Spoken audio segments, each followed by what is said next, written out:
রসুলই বানাইয়া আল্লাহ হাবিব ডাকিল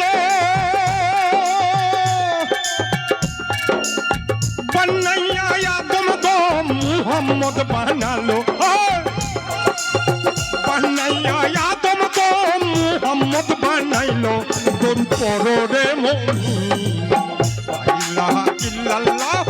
মুহাম্মদ রাসূল গো আমার নায়েবে রাসূল হৃদয় কালে বে ফুটবে ইমানের ফুল দরুদ পররে মুমিন দরুদ পররে মুমিন ভাই দরুদ পররে মুমিন ভাই দরুদ পররে